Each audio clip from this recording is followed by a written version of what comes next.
Let's read this Bible story, Deborah and Sisera. This takes place in Judges chapter 2 through chapter 5. The people served the Lord throughout the lifetime of Joshua and of the elders who outlived him. After the whole generation had been gathered to their fathers, another generation grew up, who knew neither the Lord nor what he had done for Israel. Then the Israelites did evil in the eyes of the Lord.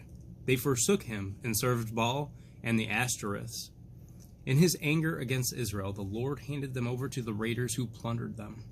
He sold them all to their enemies all around. They were in great distress. Then the Lord raised up judges who saved them out of the hands of these raiders.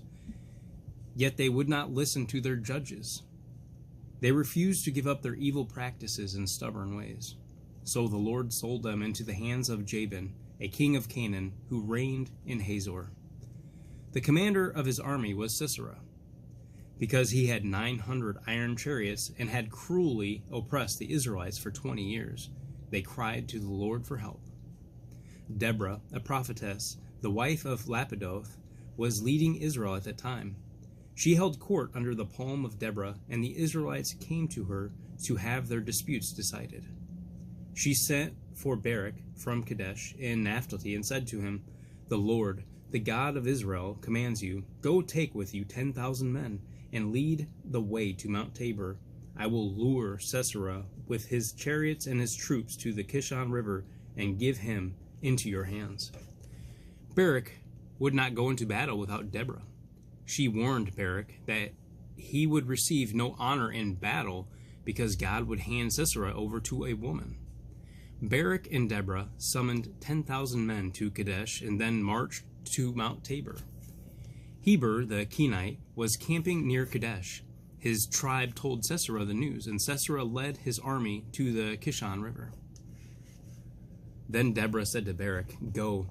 At Barak's advance, the Lord routed Sisera and all his chariots and army by the sword. Sisera, however, fled on foot to the tent of Jael, the wife of Heber the Kenite. Jael said to him, "Come, my lord, right in. Don't be afraid." So he entered her tent, and she put a covering over him. "Stand in the doorway of the tent," he told her. "If someone comes by and asks you, 'Is anyone here?' say no." But Jael picked up a tent peg and a hammer and went quietly to him as he lay fast asleep, exhausted.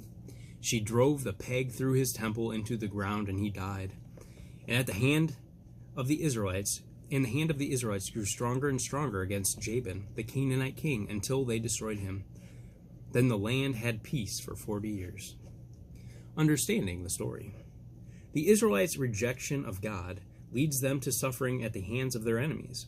God rescues them from their oppressors by influencing people and events. Deborah and Jael play an important role in the Israelites' deliverance, and their courage and strength contrast with the weakness of Barak and Sisera. Thank you, Lord, for your word. I love you. Come on back. We'll do this again.